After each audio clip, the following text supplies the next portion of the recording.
Al termine di una breve passeggiata si arriva al rifugio Averau, collocato a 2416 metri d'altezza sui piedi del monte Averau. Oggi per i gestori del rifugio è una giornata di festa, infatti si festeggiano i 30 anni di attività al rifugio della famiglia Sorpaes. Noi siamo stati tra i primi ad arrivare, infatti il cortile è ancora vuoto, ma presto si riempirà di amici, di amanti della montagna, di compaesani che saliranno fin quassù dalle diverse vie che accedono al rifugio per festeggiare insieme alla famiglia Sorpaes i 30 anni di attività. Un bel edificio ristrutturato di recente che si colloca a 2416 metri d'altitudine proprio ai piedi del monte Averau, a cavallo tra i comuni di Cortile d'Ampezzo e il comune di Colle Santa Lucia.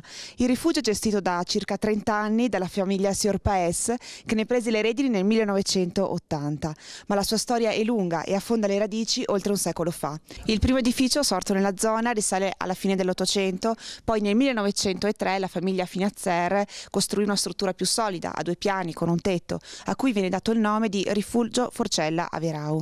Durante la Prima Guerra Mondiale l'esercito italiano ne fece il proprio quartier generale, al riparo dagli attacchi dell'artiglieria ma abbastanza vicino al fronte. Nei pressi venne costruito anche un ospedaletto da campo e una serie di edifici in legno usati per fini logistici. Sempre durante la Prima Guerra Mondiale l'edificio venne raso completamente al suolo e si dovette aspettare fino al 1974 perché venisse ricostruito. Ero giovanissimo, venivo spesso qui con le pelli di foca, che non esisteva gli impianti alti qui delle Cinque Torri, e quando venivo qui c'era questo posto stupendo e c'era questo rifugio che non era ancora stato aperto, era ancora chiuso, e avevano iniziato i lavori, poi per varie vicissitudini i proprietari avevano dovuto abbandonare e era qui chiuso. Allora ci siamo informati e poi con la famiglia, la mia famiglia, mio padre che è sempre stato un imprenditore di Cortina che ha avuto altri locali a Cortina, chiedendo a lui, consiglio a lui, insomma alla fine siamo arrivati alla conclusione che questo era il mio posto. Abbiamo cominciato presto, appunto come hai detto avevo solo 20 anni, però già inserito in questo lavoro. Dalla prima settimana di giugno apriamo, chiudiamo la prima settimana di ottobre, dipende un po' da quando arriva la neve, perché qualche volta capita benissimo che a settembre nevichi e siamo costretti a chiudere.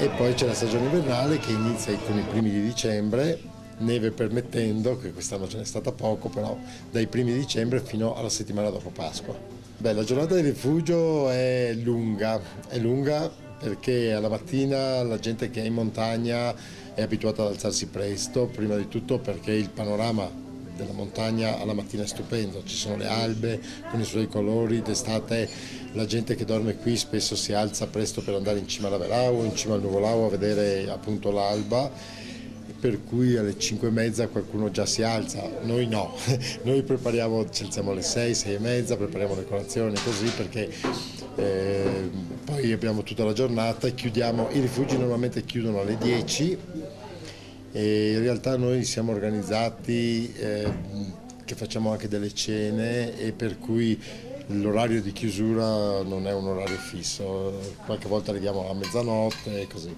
per cui stiamo qua tutta la giornata. E chiaramente siamo in 4, cerchiamo di organizzarci, ci diamo dei turni, facciamo tutte le cose fatte in casa, per cui già dalla mattina tutta la famiglia è in cucina che prepara dolci, paste, tutto quello che facciamo, e poi mia moglie rimane a gestire la cucina e io vengo in sala, mia figlia è al banco e mio figlio è insieme a mia moglie in cucina. Con la gente che viene qui e che cena qui hai un rapporto che è diverso da quello che è un ristorante, perché la gente che viene chiaramente in montagna insieme guardiamo il panorama, guardiamo il tramonto, parliamo di che cosa stiamo vedendo, c'è la passione che ci lega anche con il cliente, non solo la parte diciamo culinaria, ma è proprio la montagna, no? che è l'anello che lega noi e il cliente. Il gestore di tutti i rifugi vede il rifugio come casa sua propria, no? Cioè noi qua viviamo una famiglia, quasi tutti i rifugi sono gestiti così, in questa maniera, c'è la famiglia dove ci metti tutta la passione dentro, è casa tua e i clienti che arrivano sono ospiti in casa tua.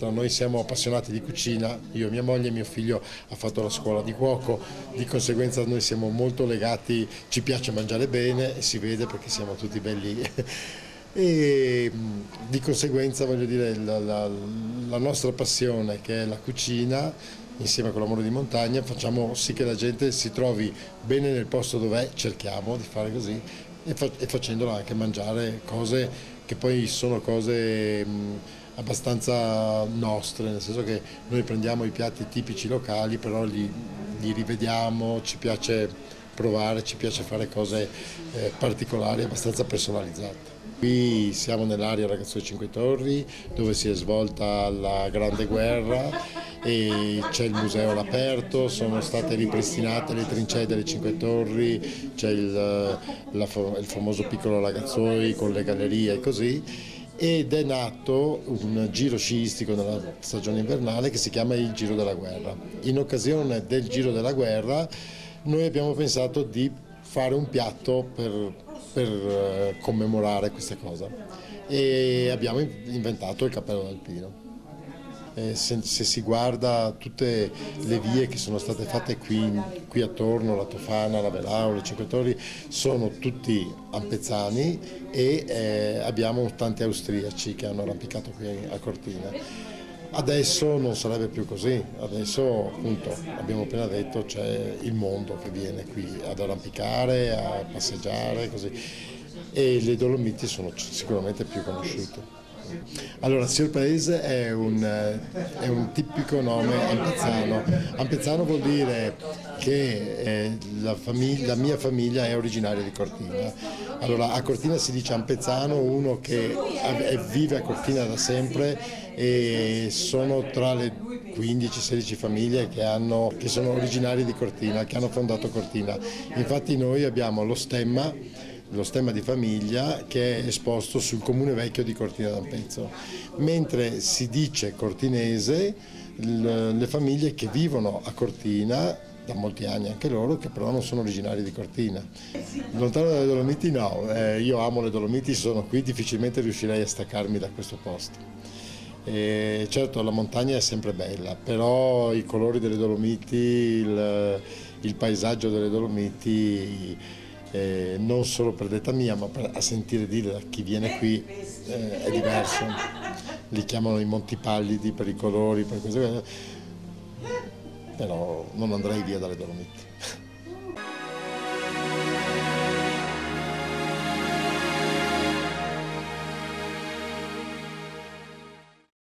Mettiamo del burro in padella, poi abbiamo un nodino di cervo, allora lo infariniamo leggermente per creare una bracciola? un nodino di cervo. Sì. Lasciamo dorare dalle due parti, lo doriamo bene, facciamo delle mele.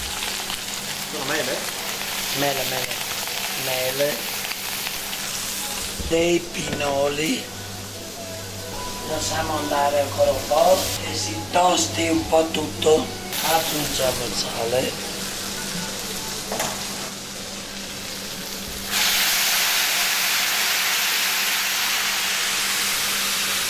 e lasciamo stringere.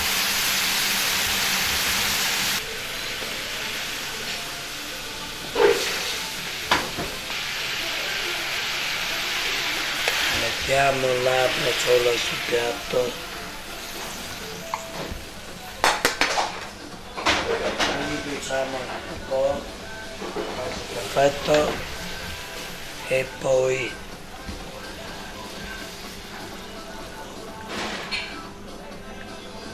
questo è il piatto servito. Ci possiamo mettere un po' di rucoletta. Va servito tendenzialmente con patate all'ampezzana cioè patate saltate lesse con cipolla e pancetta, oppure una verdura cotta a piacere.